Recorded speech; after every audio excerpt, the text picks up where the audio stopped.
Hello again, fight fans. Welcome to the Neutral Corner, episode 104. I am Michael Montero for Boxing Monthly Magazine and BoxingMonthly.com. This is TNC for the week of December 9th.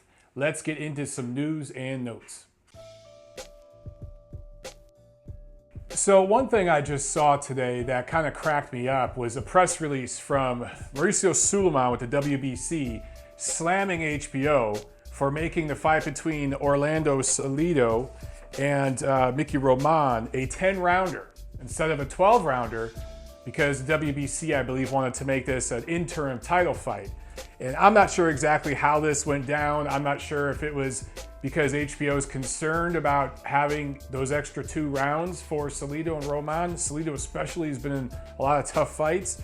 Or if this was a timing thing. I don't believe that would have anything to do with it because they're a premium cable channel and they can make a show as long or as short as they want. They don't have to adhere to any scheduling issues, right? So it's not like it's network TV. So I'm not exactly sure why they did this. I don't mind it. I'm not particularly excited about the Salido-Roman fight. I mean, look, I'm excited. I'm going to watch it. I think that it's going to be a good action fight. I don't think it's going to quite live up to the expectations some have for it, and I'll talk about that later in the preview portion of this episode. But I don't mind it being a 10-round fight. And I just kind of find it hilarious that Mauricio Sulaiman went on this diatribe and put out this press release saying, oh, screw HBO, they don't have the right, a TV network doesn't have the right to change the amount of rounds a fight is, blah, blah, blah. Mauricio, stop smoking crack. HBO is a premium cable network. They are putting up the money to put the fight on. They absolutely have the right to say, we don't want to do 12 rounds, we want to do 10 rounds. As long as there's some legitimate reason. Nobody in their right mind thinks Orlando Salido or Miguel Roman are the 2 best fighters in the 130-pound weight class. So what's the big deal here? I mean, why should it be for a title anyway, or an interim title? You just want to get your money from the sanctioning fee for this fight. So just hearing anybody in either the WBC or WBA particularly, but any sanctioning body, bitch and moan about some move a network is making when the network's putting up their own money to buy these fights. The WBC, the WBA, they're collecting money from these fights. I always find that particularly hypocritical and just honestly kind of pathetic. All right, also in the news, Manny Pacquiao is establishing the Manny Pacquiao International Boxing Academy, or the PIBA, Pacquiao International Boxing Academy in China to help develop and promote boxing in that country. Now, you know, with Top Rank, you know, Manny Pacquiao is with Top Rank, and they had Zhou Shiming, and they started a market going there in Macau, and they're trying to build something up in China. I think this is a really, really smart move. Pacquiao is a senator with the Philippines. The Philippines and China have a touchy history, and there's been some things going on right now in the South China Sea and all kinds of stuff that I could get into politically, but I won't. So obviously Pacquiao representing his country, the Philippines, trying to work with China here, extend an olive branch. I kind of like this deal. I also like going into a country that has over 1 billion people in it, a lot of men, because, well, I won't get into politics about the way women are treated there, but over 1 billion people in that country, and getting them interested in boxing and having an ambassador like Manny Pacquiao, even though he's not Chinese, but he's from that part of the world, getting someone like him involved, I like that idea. You guys know I've been talking about the China market for a while. I really, really do think that we're going to see more and more high-level boxers coming from that part of the world over the next decade or so.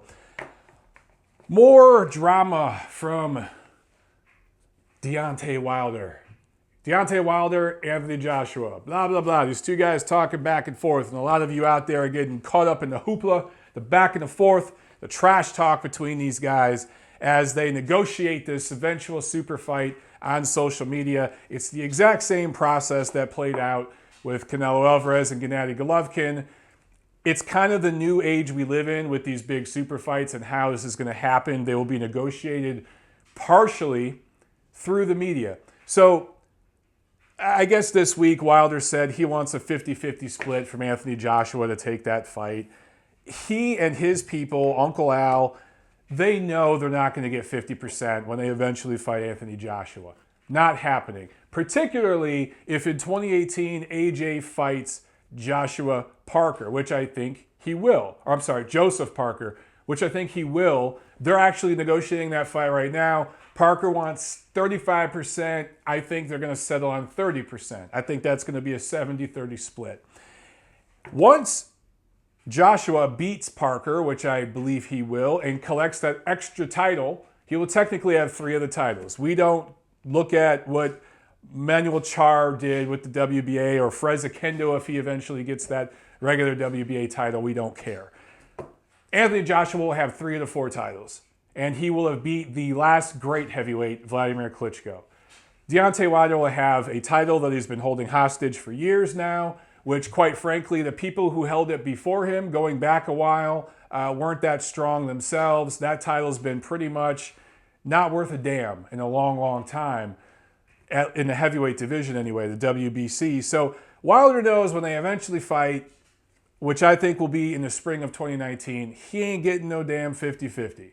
Him saying this right now is a way for him to promote the fight. AJ's going to come back and say something. Eddie Hearn's going to say things. Deontay Wilder's trainer is going to say things. These guys are going to be jawing back and forth over the next year or so. You guys are going to see sound bites from clickbait sites like Boxing Scene and stuff like that to get people talking. It's all part of the promotion to build this thing up. So don't get so caught up in it, all right? Don't get too mad about the statements Wilder's making. He knows he ain't getting no 50%.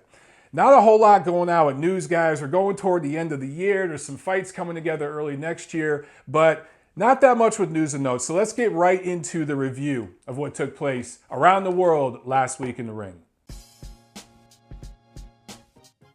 Last Thursday, November 30th, at the MGM National Harbor in Oxon Hill, Maryland, Lamont Roach improves his record to 16-0 with 6 knockouts, unanimous decision over Filipino veteran, rugged, durable fighter Ray Perez.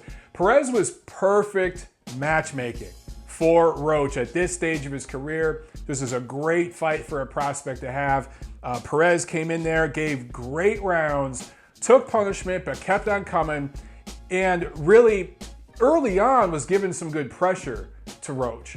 Roach, to his credit, fighting in front of his hometown fans, he's from DC, right there in that area, responded. Sometimes prospects get a little shook in that situation, right? But early on, it was a competitive fight. In the middle rounds, he started to really find his range and really his rhythm. He was in a beautiful, beautiful rhythm, and he swept the late rounds. He completely dominated the later rounds. Roach, great performance from him, got in good quality rounds. The one thing he lacks is world-class elite level power, and that's going to cost him against the best in that 130-pound division, which is stacked right now. You're kind of seeing a changing of the guard in that division. Some of these old veterans who have been in wars recently, Miura just retired, right? Orlando Salido's on his way out. A lot of these guys who have been in the popular wars in the last few years, they're phasing out, and these new prospects are coming up. Of course, Vasyl Lomachenko is the man in that division, but he kind of defies divisions right now. He's a pound-for-pound kind of guy, and he's going to start going where the fights are. I believe he'll be at 135 by the end of next year anyway. So for Roach, I definitely think he can win titles in that division, but I think at some point that lack of elite, world-class level power will cost him. But for right now, man, looks great. Gervonta Davis, that's another name I forgot. How would he stack up once he's ready? He's nowhere near ready. How would he stack up against a Gervonta Davis? But actually, Gervonta Davis probably won't fight at 130 again himself. He's probably moving up to 135. So really looking good for Lamont Roach. Great job in matchmaking by Golden Boy Promotions. This absolutely was not a layup assignment for a prospect. This was a tough, grizzled, solid overall, good professional prize fighter in Ray Perez to give a prospect like Roach, a blue chipper, he appears to be one, some good quality rounds, man. Good job by Golden Boy putting this fight on. In the co-main, Avery Sparrow, who's a Philadelphia prospect, wins a unanimous decision over Jose Lopez in his biggest test to date He looked pretty good in that fight. Not quite at Roach's level, but I thought, hey, why not match these two up next? Why not? First quarter in 2018, put it right back on ESPN. This was another Golden Boy on ESPN card. Put it right back on ESPN. These two just fought on the same card. Have them fight each other. Why not? That's what prospects are supposed to do, right? Now, Saturday, December 2nd in Moscow, I think these guys are brothers. Let me know. I can't find out if these guys are brothers or cousins. I believe they are brothers. But the last name is Baysangarov. Baysangarov. Baysangurov. Baysangarov brothers in Moscow, both undefeated prospects.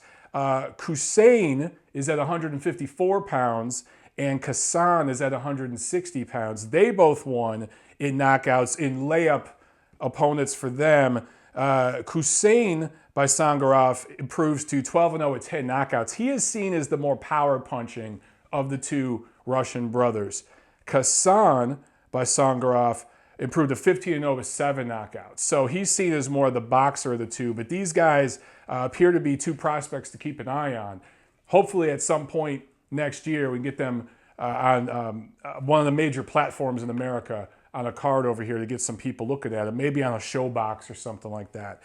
In the UK, undefeated 2012 Swedish Olympian, junior welterweight prospect, Anthony Yigit, I'm not sure how to pronounce, improved to 21-0. He has 1 draw, only 7 knockouts with a unanimous decision win over Joe Hughes.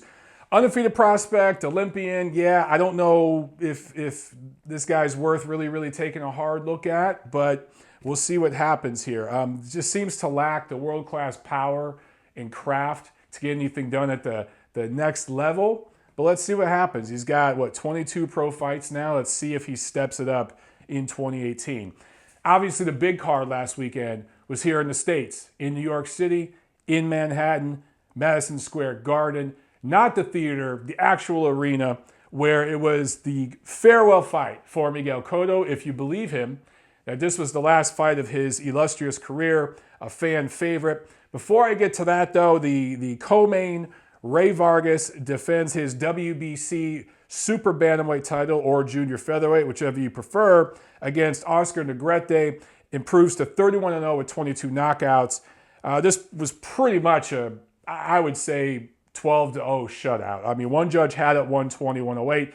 2 judges found a round to give to Negrete, 119, 109. For Negrete, the Colombian fighter who now lives here in the LA area, trains out here, he was moving up in weight. He was making a huge leap in opposition. He had to make this an ugly kind of fight, and that's what he did.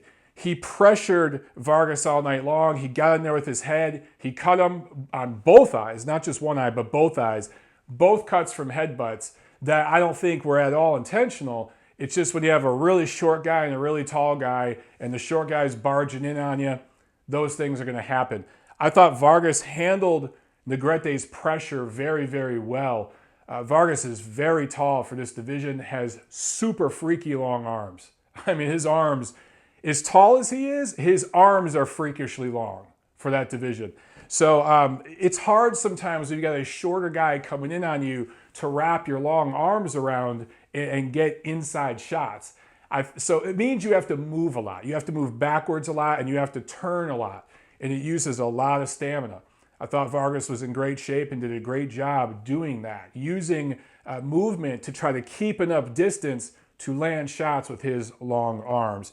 For those of you who are asking, because Vargas does have some acne on him, and a lot of you are asking, how does he make this weight being so tall? He is in the VADA clean boxing program through the WBC. I do not know how many times he's been tested this year, but I can tell you I would safely assume it's not more than once or twice, because just the budget with the clean boxing program, I don't know any fighters through that have been tested multiple times this year. So I would assume Vargas has only been tested a couple times, but the New York State Athletic Commission does their own testing. They don't do blood testing or anything like that, but no issues from Vargas, no history of issues, anything performance enhancing drugs wise. So I don't think there's any reason to suspect anything at this point, no diuretics, and a lot of those diuretics will pop up at a simple urine test. So to me, guys, I mean, he doesn't really have big power. He's freakishly skinny and tall for that division, but I don't see any red flags. So, yeah, the guy's 5'7", 70-inch reach. And right now, maybe he's the best in that division at 122 pounds. Jesse Magdaleno has the WBO title. He's with Top Rank. And Guillermo Rigondeaux, who we'll talk about later in this episode, he might be out of the 122-pound weight class. His title might be vacant after this weekend. We'll talk more about that later as well, so I don't know. He has a WBA super title right now, and Daniel Roman, who's with Thompson Boxing, local promoter here in the LA area, he has the WBA regular. So Jesse Magdaleno, I would say it's a makeable fight a year ago, but now he's with Top Rank. They're over at ESPN. I don't know if that's a makeable fight. I'd like to see it. Daniel Roman, he hasn't been on HBO. He hasn't really been on American TV that much at all. He's been on those Thompson Boxing streamed cards, but I know him and his team would be more than willing to fight Ray Vargas. So I would like to see that fight. And I think Roman is ready for that kind of a fight. So that's a fighter you could make. The no-brainer, though, the big fight, no-brainer for Ray Vargas, in my opinion, is Diego De La Hoya. Now, he has a fight coming up later this month on December 14th, but obviously he's with Golden Boy Promotions. He carries the De La Hoya name. They're building this guy up. They're getting him ready for a title shot. He's really battle-tested this year. He's traveled a little bit. He's stepped up his opposition.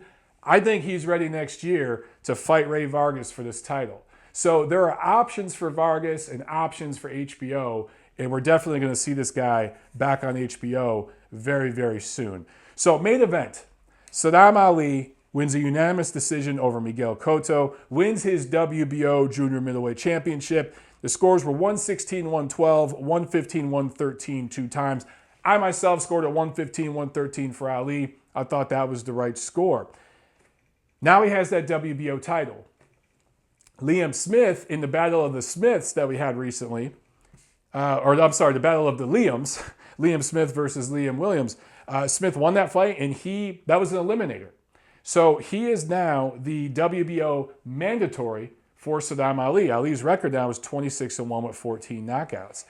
You remember it was, last March when he fought Jesse Vargas, and he was a favorite in that fight, a big betting favorite. And I told you guys right here on this very show that Jesse Vargas was going to beat him.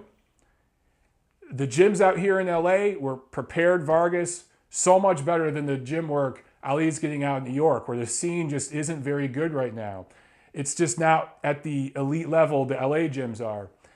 I don't even think it's as good as the Texas gyms right now. And I just knew that Vargas was going to win that fight, more so a style matchup. But at this point, with Ali getting that extra weight, that was at 147 against Vargas, right? This was his first fight at 54. I thought with the extra weight, he absorbed Cotto's punches better. I thought that he had a smart game plan, and trainer Andre Rozier did a fantastic job in the corner.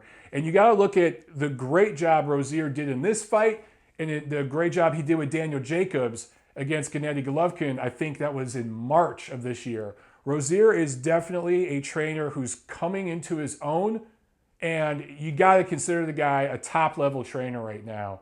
And he's got a couple of New York fighters that are doing very well. And I thought that he did a great job keeping Ali motivated and even getting it up in his ass a few times when Ali had Cotto buzzed or hurt and he didn't try to finish him. So Rozier did a great job. So let's talk about the actual fight. To me, what I saw, and there's, different people have different opinions about this, but what I saw was Cotto, old man, starting slow and just looked lethargic and slow in the first few rounds, for maybe the first 3 or 4 rounds.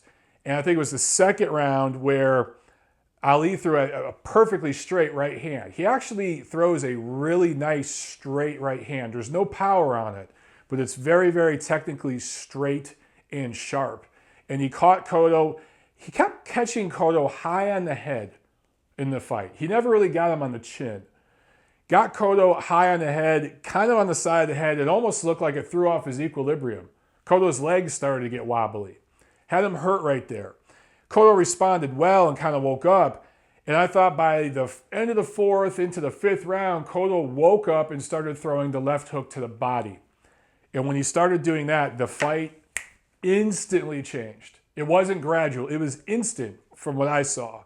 And Cotto completely took over control of the fight. Instantly, once he started digging the left to the body. Ali was completely backing up. He was throwing back, but everything was on the back foot. It was pity-pat. And Cotto was coming forward, landing the body shots, and those were setting up headshots. And I don't know if it was in the 6th or 7th round where Cotto landed a shot upstairs that pushed Ali back, and it physically backed him up a few steps into the ropes. And at that point, it looked as if, man, this fight might not go the distance. If Cotto keeps this up for 3 or 4 more rounds, he might get Ali out of there in the 9th, 10th, 11th round. That's what I was seeing. Then all of a sudden, Cotto stopped throwing the left hook to the body. And Ali worked his way back into the fight. And from rounds 8 to 12, it was hard to give Cotto a round. He might have won a round or so in there. I thought maybe it was even after 8 rounds, and I thought Cotto maybe won 1 round from the 9th to the 12th, maybe. So what changed, right? Now, some people are out there saying, no, Ali just had a better game plan and made adjustments. Some are saying Cotto was old and got tired, and he made his last little push in the 6th, 7th round, and then he shot his wad, and it was all he could do to survive. What I saw is a guy tear his left bicep, and it was a grotesque tear. It wasn't minor. If you looked at Cotto after the fight, you could physically see his left bicep rolled up. It was completely detached from the elbow. So when your bicep is that detached, you have no leverage on that left hand. It's amazing that Cotto, in my opinion, finished the fight and was actually throwing jabs and stuff, but he could not dig to the body with that left hand. And that was how he was changing the fight in the 5th, 6th, 7th round.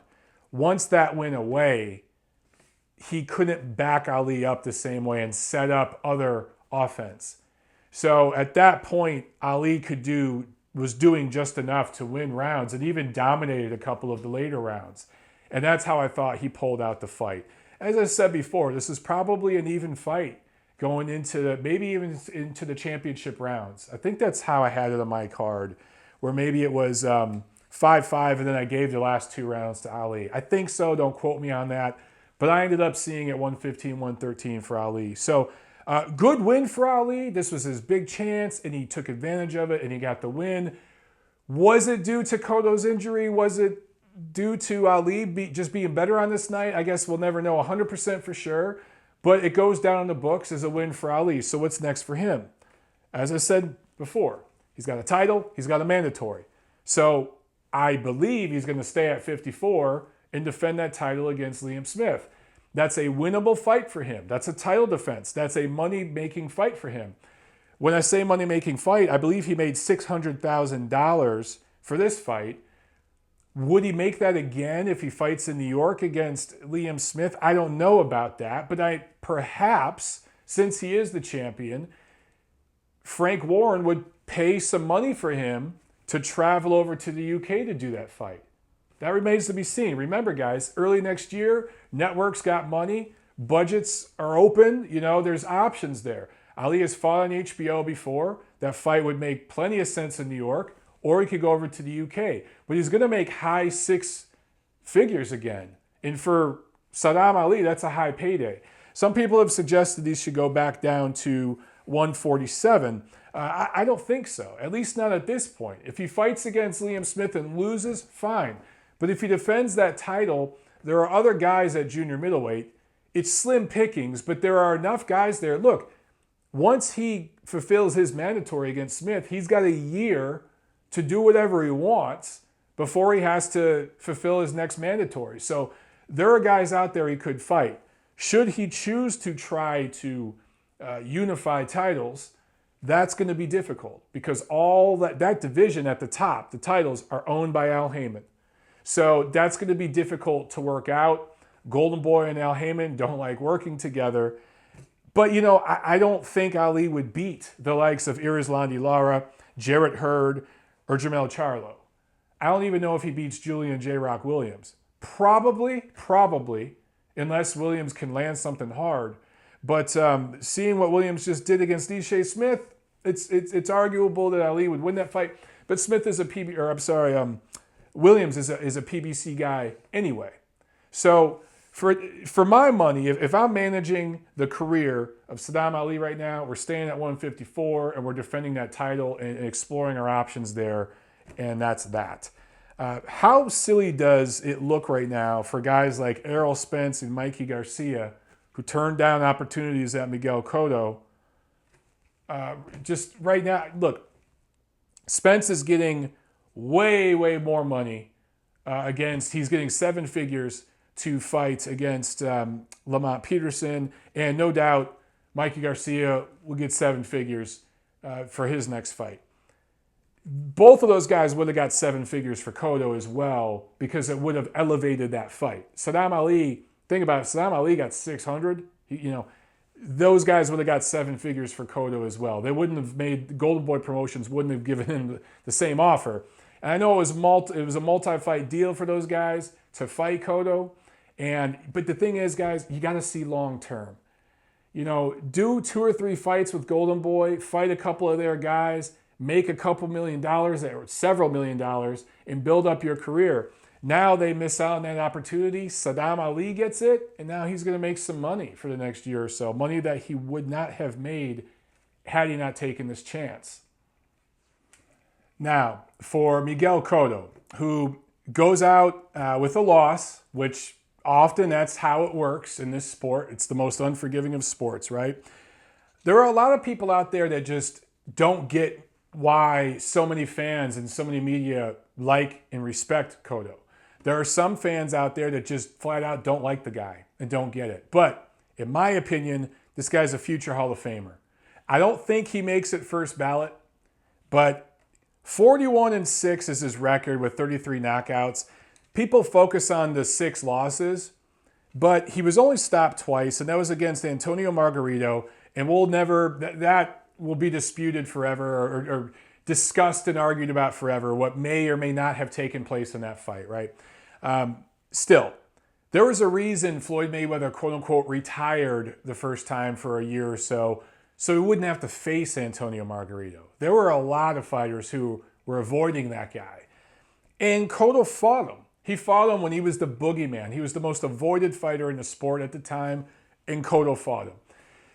Only stopped against Pacquiao. It was the only other fighter who stopped him, and that was at a catchweight of 145, but it's Manny Pacquiao. You look at how Cotto did against Floyd Mayweather. Gave Floyd one of his toughest fights, and this was a faded, past due date version of Miguel Cotto. Bloated at 154. That fight should have been at 147 several years earlier. And Cotto still won probably 4 rounds or so and broke Mayweather's nose. So he was always competitive. I believe he ruptured Manny Pacquiao's eardrum in their fight and won some rounds against Pac early on. Just style-wise, Pacquiao was all wrong for him. This man fought everybody. And guys, there's some of you out there who say, well, there was a couple people at 140 he didn't fight, or he never fought Paul Williams. There's always some, but you can't fight every single freaking person.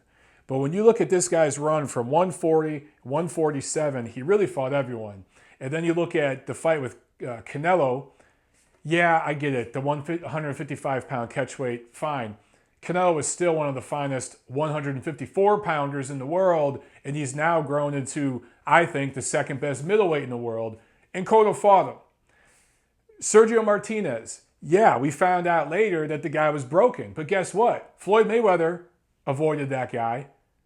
Andre Ward, I talked about before, had an opportunity to fight him at a catchweight of 164 pounds, wanted nothing of it.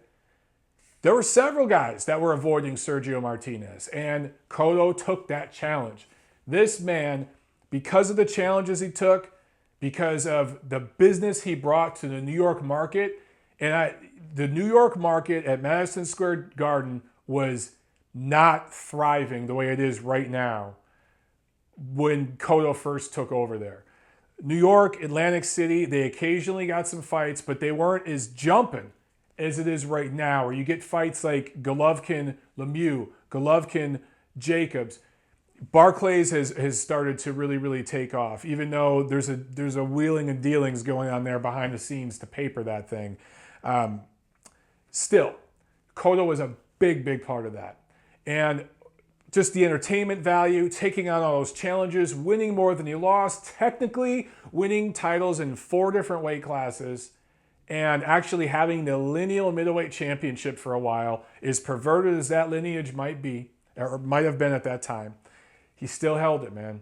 I think this guy gets into the Hall of Fame. Now, this year we had Vladimir Klitschko retire, Floyd Mayweather, quote unquote, retire, right? His last fight. It might be Manny Pacquiao's last fight, Andre Ward, several other guys I could bring up. So if they all really stay retired, they really don't fight again, 5 years from now, 2022, when we have the Hall of Fame ballot, only 3 guys could get in a year. If it's Floyd Mayweather, Vladimir Klitschko, and Andre Ward, well, guess what? Cotto's not getting in that year. So I don't necessarily think he's going to get in on the first ballot. And I don't think he's first ballot worthy. If on a weak year, sure. We've had some weak years recently, right? But that's going to be a strong year. Some guys now, we're having a real changing of the guard with this previous generation into the new one. And the early 2020s, those ballots are going to be pretty stacked. So Cotto might have to wait to the 2nd or 3rd year, but he's going to get in, guys. He's absolutely Hall of Fame worthy.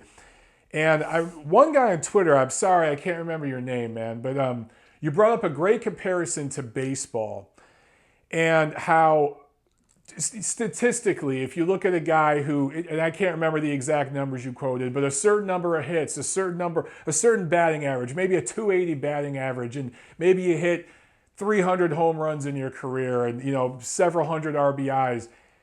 Good, solid career. But is it Hall of Fame worthy in baseball? Probably not. Different sport. Not comparable to boxing. Guys, answer this question. How many fighters have accomplished as much as Miguel Cotto has in boxing in the last 20 or so years? Not many. Seriously, not many. And I don't just mean the titles and all that. I'm talking the business, the ratings, the big fights, the big events. All that matters when it comes to the Hall of Fame. It's not just about record. Sometimes it's about accomplishment. Sometimes it's about big moments. A guy like Arturo Gatti got in because he was in so many fights of the year. He was in fights of the decade. He gave us the round of the century, that 9th round against Mickey Ward. That's how he got in. So some guys, it's their impact on the sport, whether it be business-wise or like changing the game. You look at Manny Pacquiao and how he exploded some of the Asian markets, right? And some of the fighters from decades before, how they exploded the Latin markets. You look at what AJ's doing over in the UK and the business he's doing. If he keeps that up for 10 more years, that's an impactful changing of the game type of thing that gets him in the Hall of Fame. So it's not just about record. There's a lot of factors here. In all things considered, Miguel Cotto is absolutely a future Hall of Famer. Case closed, that's it. Let's get into the fight preview. This Friday, December 8th, it's a Fox Sports 1 card from Florida. Undefeated light heavyweight prospect from Egypt who now lives in Miami, Ahmed Albi Ali. Ahmed Albi Ali, 16-0, 13 knockouts. Headlines against Jean Pascal, who's still ticking. Lost 3 of his last 5 over the last 2.5 years. Be interesting to see if this Egyptian kid is for real or not. I guess we're going to find out. Good step-up fight for a prospect like that at that stage of his career. Saturday, December 9th, we got a couple of cards. Let's start over in the UK with another Frank Warren card from London. Lee Selby going up against Mexican Eduardo Ramirez. The Mexican southpaw Ramirez is coming off a split draw with Leduan Bartolome, one of the Bartolome brothers, earlier this year. And for Selby, he's defending his IBF featherweight title for the 4th time in this fight.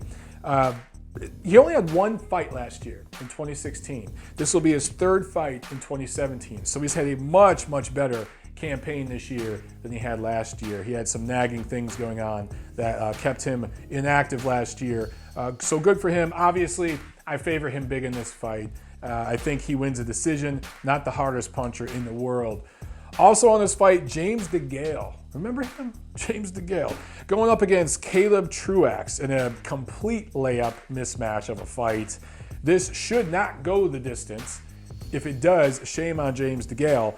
This is his first bout since his majority draw with Badou Jack in January. Because, remember, that was a title unification, but because it was a majority draw, both men kept their titles. Jack vacated his title, moved up to light heavyweight. DeGale has stayed at 168 pounds and will defend his IBF super middleweight title in this fight. Truax has been KO'd by Daniel Jacobs in 2015. It was TKO'd in the first round by Anthony Durrell, of all people, who doesn't hit very hard, just last year. It was kind of a freak knockout kind of a thing. But I think James DeGale, even with all the ring rust, should get Truax out of there in the mid to late rounds. If he doesn't, that's a very, very poor performance from him. Also on this card, undefeated light heavyweight prospect Anthony Yarde, who is 13-0 with 12 knockouts from London, only had 12 amateur fights. A lot of fans over there, diehard fans, are excited about this kid and his potential. Only 12 amateur fights, needs a lot of seasoning, right? He needs rounds and he needs to fight more. He's fought often, but he needs to keep that up going into 2018. He's going up against Nikola Shekloka. Shekloka's Serbian, and he's fought several quality fighters. Every time he steps up and fights those guys, he loses, but he loses by decision. He goes rounds. He's always gone to the final bell, even when he's stepped up against good quality prospects and contenders. I want to say he's fought some guys who have won titles or at least challenged for him by now. So great matchmaking from Frank Warren. I talked earlier in this episode about Lamont Roach in his fight against Ray Perez and how that was really, really good matchmaking from Golden Boy Promotions. I like this matchmaking from Frank Warren for Anthony Yarde. People like to diss Frank Warren because Eddie Hearn is really, really doing the big, big shows right now. Frank Warren's been in this game for a long time, guys. He knows what he's doing, okay? He doesn't have the juice he used to have. I hear you. But he knows what he's doing, okay? He's been at this for a while. Also on this card, undefeated heavyweight prospect, Daniel Dubois, who is 5-0 with 5 knockouts, going up against a fighter from Wales, Dorian Darch. Darch has fought Hughie Fury, who he took Fury the distance. He also fought Anthony Joshua and Eddie Chambers. Both of them knocked him out. Even Eddie Chambers knocked this guy out. So I don't think this is going to go many rounds. Dubois, I think in a recent interview, was asked, do you want to get some rounds in? He said, hell no. I'm going to try to knock this guy's head off from the opening bell. Let's see if he keeps his word there. Let's see what happens. Hopefully he gets 2 or 3 rounds out of this because that kid really, really needs rounds. Okay, coming over here in America, we have a couple of cards. Let's start with HBO, who has a card from Mandalay Bay in Las Vegas. This is a multi-promoter card here. I love this. HBO, a lot of people thought they were dead when Top Rank left, but this card has promoters Fernando Beltran, Eddie Hearn, Tom Loeffler, and of course Golden Boy Promotions, which is Oscar De La Hoya and Eric Gomez. So you got 4 different promoters coming together on this card. That's how it's supposed to freaking work, man. Matchups aren't the greatest, but I think we're going to get some fun action here. Tevin Farmer going up against Kenichi Ogawa for the vacant IBF 130-pound title. This is the same title that was stripped from Gervonta Davis, who I talked about earlier, because he couldn't make weight at 130. So it doesn't look like he's going to stay at 130. I guess he's going to go to 135. I don't know. Either way, Farmer's fighting for this title. This is a guy who made the news earlier this year because he was shot several times in his hand, right? So you might remember that story. And he's a Philly fighter going up against a Japanese dude who is fighting outside of Japan for the first time. So I think you can see the way this thing is going. It's also kind of funny, Gervonta Davis was talking some trash on Twitter about old fighters getting in the way of these young fighters. He was referring to Miguel Cotto and Sadam Ali, and Farmer kind of called him out and quoted his tweet and said, "I respect the old school." And I just thought that was pretty cool. So Tarver kind of checked Gervonta Davis on Twitter. I enjoyed that. Sometimes the Twitter back and forth is annoying. Sometimes it's kind of entertaining. But Tarver, to me, seems like a class kid. You know, he just seems like a good guy. Obviously, I like him big in this fight. The thing with the Japanese fighters, though, they come over here and they give an effort, and they're tough. So if you're thinking this is going to be some blowout, knockout kind of fight, no. Probably going the distance, but it's going to be a wide decision for Farmer. Now, we got Francisco Vargas going up against Steven Smith. Vargas is coming off his KO 11 loss to Miguel Berchelt in January. This dude has had 3 rough fights in a row. He went up against Takashi Miura in 2015 in that fight of the year. Orlando Salido in 2016 in that fight of the year. I was lucky enough, privileged enough to be ringside for both of those events. And then he fought Miguel Berchelt in January. Those are 3 hard, devastatingly hard fights in a row. And now he's coming into this fight with Steven Smith, who is a Liverpool native, had a TKO 8 loss to Lee Selby in 2011, who, as I said, doesn't hit that hard. He's also had unanimous decision losses to Jose Pedraza and Jason Sosa last year. All things considered, if Vargas has anything left in the tank, anything, he should get Smith out of there in the later rounds. If he doesn't, he's shot and he needs to retire because he's levels above in terms of craft than Smith. I think Vargas is one of those fighters that is unfairly characterized as just a limited brawler who can't do much in there.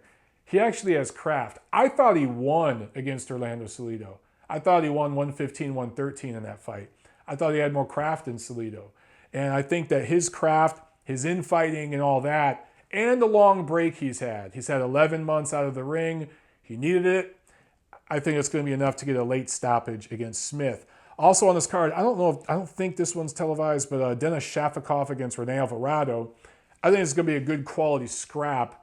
There should at least be a stream of this out there somewhere. Shafikov coming off a loss to Robert Easter in June. The scores were really, really wide in that fight. Easter's an Ohio fighter. That fight was in Ohio, and I think one judge had it like 10 rounds to 2 or something. That was a competitive fight. Shafikov is competitive. He lost the fight. Easter won the fight. But Shafikov was competitive. And for Alvarado, the Nicaraguan, he's been matched tough in his whole career. He always goes rounds. He always does a great job for Golden Boy, giving people rounds. The style of these two fighters, their lack of really high elite level type power, their strong chins, this is going the distance, but it's going to be a hell of a lot of fun. So if you can watch that one, do it. And the main event, Orlando Salido, Miguel Roman, or Mickey Roman as he's called sometimes. Salido's 37 years old, been in so many wars. He has more skills, more craft than Roman, particularly the inside fighting, which I think is underrated with Salido. I think his craft on the inside is underrated and underappreciated. Roman is 32 years old, but he's an old 32. Salido's an old 37. This one just comes down to who has more juice left. You know, last night I called into a boxing show on the Grueling Truth, and those guys are awesome there. And the Neutral Corner is going to be they're starting to post the TNC now on that site every week. So I'm partnering up with those guys, and I'll be doing that show a lot more often. And we were talking about this matchup, and I said when we were previewing it, you know, sometimes on paper this has the look of a can't miss all-action fight. They're going to go at it hardcore from the opening bell. But both guys have been in a lot of wars, particularly Salido. And I just have this gut feeling that this fight is not going to quite live up to some of the expectations people have for it. It's going to be a quality fight. It's going to be a good quality fight. It's just not going to be one of those great Salido wars that we're used to. That's just not what I see here. I like Salido by decision in a fight that, again, good quality scrap, but probably not even the best fight on this card, to be honest. That's just the gut feeling I have. Now, The big fight is on ESPN, and that is between Vasyl Lomachenko and Guillermo Rigondeaux. This is an ESPN card from Top Rank, another one. And this is the best matchup they've made so far in this deal that Top Rank has with ESPN. This is also from Madison Square Garden. New York, which was dead early this year with fights. And I'm not including Brooklyn. I'm talking about the city, Madison Square Garden. Man, they've had a great end to this year. They've really, really had some great cards. Just a lot of action. Just a lot going on here toward the end of the year. But also on this card, Shakur Stevenson, Michael Conlon, Bryant Jennings, and Christopher Diaz, who's an undefeated Puerto Rican 130-pound prospect. They're all on the undercard. All have layups. All layups. They're all going to score stoppage wins. So not even worth breaking down those fights. I think they'll be streamed on the ESPN app. So download the ESPN app and you can see those fights if they're not televised. And I don't know the situation, guys, if this is going to start on ESPN Deportes and then go to ESPN2 and we're going to have all that stuff going on. I don't know what's on before this thing starts. Hopefully ESPN is smart enough to make sure that the main event, which is one of the biggest, most important matchups of the year, is on ESPN and not one of the other 22 networks they have. So, Vasyl Lomachenko, 9-1 as a pro with 7 knockouts, 396-1 as an amateur, 2 Olympic golds. Going up against Guillermo Rigondeaux, 17-0, 11 knockouts as a pro, 463-12 as an amateur, 2 Olympic golds. These records are insane. Insane. Lomachenko's 5'6", 65-inch reach, 29 years old. He's a southpaw. Guillermo Rigondeaux, 5'4", 68-inch reach. He has very long arms. 37 years old. And we don't know. He's Cuban. That could really be 47. He's also a southpaw. Quick news from the WBA in their never-ending stupidity. For some reason, they announced that if Guillermo Rigondeaux loses this fight, which is at 130 pounds, for Lomachenko's title there at 130, Rigondeaux's WBA Super 122-pound title, which is super bantamweight, that title will go vacant. Obviously, if Rigondeaux wins this fight, he'll have a title at 130, so I guess that 122-pound title will go vacant as well, although the WBA didn't specify that. They said only if he loses. It's just so bizarre and strange why they do that. I don't quite understand. That's never been done before that I can remember. The WBA, just never-ending stupidity and just illogical decisions. I can't understand it. A lot of people are making, I think, too much out of the weight here. Vasyl Lomachenko started his career at 126 pounds. He moved up to 130 because everybody at 126 was ducking him. He couldn't get any fights at 126. He had to go to 130. Plus, he wanted another title in another weight class. Guillermo Rigondeaux, people talk about how he was a bantamweight in the amateurs. Yes. Won his gold titles at bantamweight. Yes. But his entire pro career, he's fought at 122. It's not as if he started at 118 and moved up to 122 because everyone at 118 was ducking him. In fact, a lot of people at 122 have ducked him, but he didn't move up to 126. So I don't know, man. I think that Rigondeaux, a lot of his issues with not getting big fights and not getting his just due and all that, it's on him. He's made some very, very poor business decisions with his promoters and everything else. You know, Lomachenko has moved up in weight already, won a second title in a second weight class. That's something Rigondeaux should have did a while ago. If he was a part of that featherweight division, he could be getting big fights and making more money, I think. But I think the reason why he didn't do that is because there's some punchers in that division, and Rigondeaux has had issues being dropped. Vasyl Lomachenko's never been dropped as a pro. When he fought Orlando Salido in his second pro fight, a guy who cheated on the weight, Salido was basically a welterweight and was punching Lomachenko in the balls all night long. Loma never went down, never took a knee. Rigondeaux has been dropped by Ricardo Cordoba, Nonito Donaire, and Hisashi Amagasa.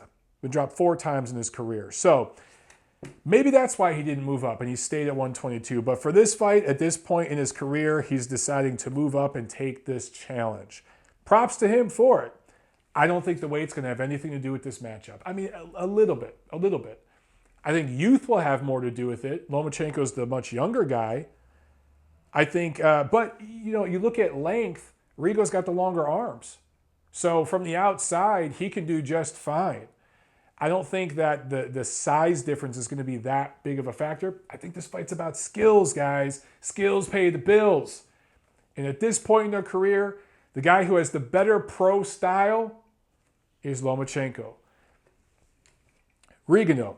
You really take a hard look at his resume as a pro. He fought Nonito Donaire 4.5 years ago, and that was a great win. And that put him on the scene as a pound-for-pound player, absolutely. But he hasn't fought an elite-level opponent since, hasn't fought a top-rated opponent since. Maybe just under elite. Okay, I'm talking B-plus level. Hasn't done that. Lomachenko fought Salido in his second pro fight. Lost, technically. I won't get into all the shenanigans there again. Fought Gary Russell in his very next fight. Now, both of those were in 2014. And he hasn't fought anyone I would call an elite-level opponent since then. But he's fought better opposition overall than Rigondeaux has in that same time. And he's dominated that opposition much more clearly. He hasn't been dropped or hurt or anything like Rigo has. He's also been more active, man. Rigo has fought 2 fights in the last 2 years. Since November 2015, Rigo's fought twice, and they went 3 rounds. So he's fought 3 rounds since November 2015. The last long fight he had was November 2015, a dreadful fight against Drion Francisco, a guy he should have knocked out, on that Cotto Canelo co-main. I was there for that one. Wow. And that was after we had just seen the fight of the year between Vargas and Miura. And that was horrible. Lomachenko, though, over that same time, over the last 2 years, since November of 2015, has gone 28 rounds in 4 fights against better opposition. So Lomachenko is just sharper. That sword is sharper right now. And there's going to be excuses because I actually think this is going to be a fairly decisive, I don't want to say dominant, I don't want to use that word, but decisive victory for Lomachenko, where he's actually wearing Rigondeaux down the stretch and has him retreating. I see a 116, 112, maybe even 117, 111 type of score for Vasyl Lomachenko in this fight. Maybe even one score of 118, 110. That's what I see here. I think it'll be, even after 4 rounds, it'll be competitive halfway through, but I think Lomachenko might sweep the late rounds. Maybe Rigo gets a round in there or something like that, but I actually don't think this fight's going to be as close as people believe it will be, simply because Lomachenko is the sharper guy who's been fighting more consistently, more rounds, improving with every fight, showing new wrinkles. Rigondeaux's doing the same thing he's been doing. And at that age, in his late 30s, you got to fight rounds, man. You got to fight rounds. Skills pay the bills. On the outside, Rigo's going to have his moments early on. Vasyl's going to start timing him, start spinning him, moving him. And he's going to start getting inside. And that's actually where I think that experience against Orlando Salido is going to pay off in this fight. So all these young fighters who spend years, 24 fights fighting absolute nobodies to pad their records, Lomachenko is going to show why you should go right into it if you really feel you're ready, even if you got to take a loss. That Orlando Salido experience is going to pay off in this fight because the moments when they are on the inside, I think Loma's going to beat him up. I think Loma's going to beat him up to the body and spin him and get out of there. I don't see Rigondeaux doing anything once the fight's at mid-range or on the inside, or once they're sideways, once their angles are moving and spinning. A lot of feints, not much action in the first half of this fight, but Rigo just doesn't do enough. He's not busy enough. I see Lomachenko winning a decision on this card, and depending on how wide the decision is, we can have the pound-for-pound talk. Right now, he's the 2nd or 3rd best fighter pound-for-pound in the world. If this is a close fight and it's controversial or something, that ranking might drop. Maybe Rigondeaux's ranking increases. We'll have to discuss that later on. But if it's a wide 9-3 kind of decision over a guy like Guillermo Rigondeaux, we can have that discussion. Possibly Vasyl Lomachenko is the #1 pound-for-pound fighter in the world. If I'm completely wrong and I'm making an ass of myself and I'm proven wrong by Guillermo Rigondeaux and he beats Vasyl Lomachenko and does it clearly, guys, he's the best fighter in the world pound for pound. I'll say it right now. I'll eat my crow. I'll own it. Let me know what you guys think. Comment below. Like, share, subscribe. Get on iTunes and subscribe. SoundCloud, Stitcher, all that good stuff, guys. Spread the word about the podcast. I'll see you at the fights.